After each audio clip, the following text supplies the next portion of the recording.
les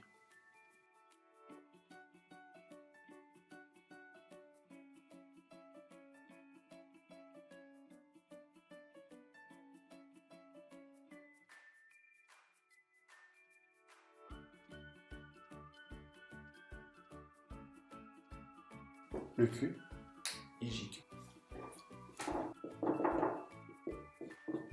Voilà.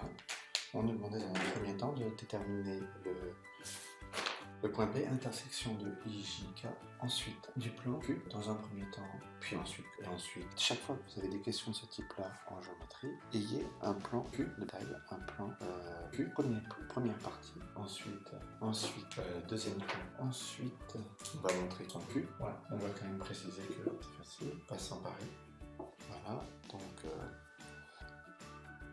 je ne suis pas sûr de moi. Ensuite, on va obtenir trace de Q. Sinon, on s'est trompé dans notre construction. 200 et 0,031, puisque 3,1% des gens sont dépistés, ont un dépistage positif. Ah mince, voilà, 200, ceci. On doit déterminer la probabilité que x soit strictement supérieur à 5. C'est donc égal à 1 moins, enfin ça c'est égal à P de 6 supérieur ou égal à 6, parce que c'est une loi binomiale, on ne prend que des valeurs entières, donc ça c'est la même chose, et ici c'est la même chose. Un plan Q à 5, pour ça nous allons utiliser la machine. Ah, ça ne rentrera pas, tant pis, donc la machine, je l'ai perdue, c'est plus facile à chercher sur un bureau peut-être. D'abord le nombre d'expériences et ensuite la probabilité de succès d'une expérience. Tac, tac, tac.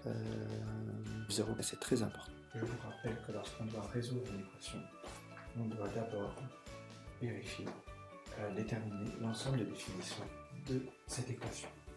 C'est comme ça se fait comme l'ensemble des définitions d'une fonction. Il faut, dans un premier temps, déterminer l'ensemble de définitions. Alors parce que normalement il faudrait prendre la restriction à 1 tiers plus l'infini, 1 tiers plus l'infini, pardon, 1 tiers plus l'infini strictement, 1 demi plus l'infini et 0 plus l'infini.